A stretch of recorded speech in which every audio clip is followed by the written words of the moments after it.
Hello friends, आज हम बनाते हैं इस कार्डबोर्ड से चिड़िया का घर और साथ ही सुनेंगे एक प्यारी सी कहानी।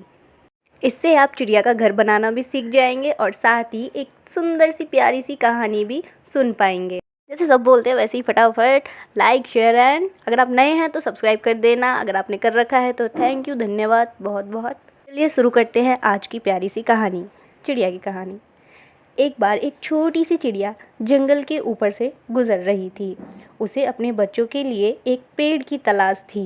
तभी उसे नदी किनारे 2 पेड़ दिखे। चिड़िया ने पहले पेड़ से कहा, हे वृक्षराज, बरसात का मौसम शुरू होने वाला है। क्या मैं अपने बच्चों के लिए आपकी टहनी पर घोंसला बना सकती हूँ? वृक्षराज बोले, नहीं नहीं, मेरी टहनी पर बिल्कुल नहीं। तुम सभी पक्षी बहुत गंदे होते हो। मेरी टहनियों को गंदा कर देते हो और मेरे पत्तों को तोड़ देते हो। मैं अपनी किसी भी टहनी पर तुम्हें घोंसला नहीं बनाने दूंगा। जाओ, भागो यहाँ से, किसी और पेड़ के पास जाओ। चिड़िया रानी उदास होकर वहाँ से चली गई। चिड़िया रानी दूसरे वृक्ष के पास पहुँचकर बोली, हे वृक्षराज, आपकी टहनी पर घोंसला बना सकती हूँ? वृक्षराज ने तुरंत हाँ कर दिया कि तुम मेरी टहनी पर घोंसला बना सकती हो। चिड़िया रानी वृक्षराज का धन्यवाद करती है और घोंसला बनाना शुरू कर देती है। रोज़ घास का तिनका लाती और टहनी पर डालती। धीरे धीरे चिड़िया ने अपना घोंसला तैयार कर लिया। एक दिन बरसात का मौसम भी आ गया।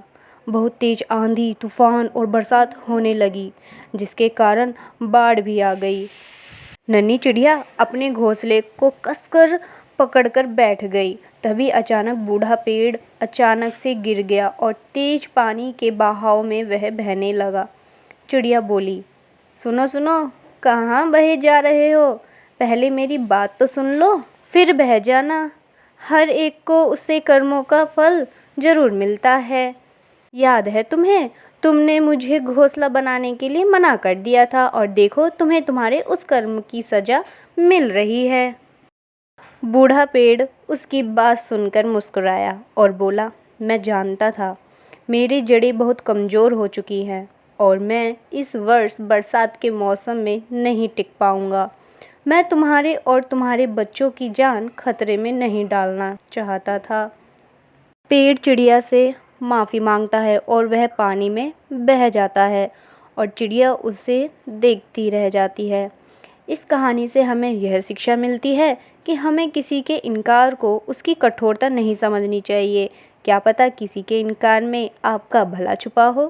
कौन किस स्थिति में है ये हमें नहीं पता, इसलिए किसी के चरित्र को उसके वर्तमान समय में नहीं तोलना चाहिए। आपको कहानी कैसी लगी ये आप बताइए और ये घर कैसा लगा वो भी बताइए। हमारी कहानी के साथ साथ घर भी पूरा हो गया। चलो अब इसे टांग देते हैं। बाय, धन्यवाद।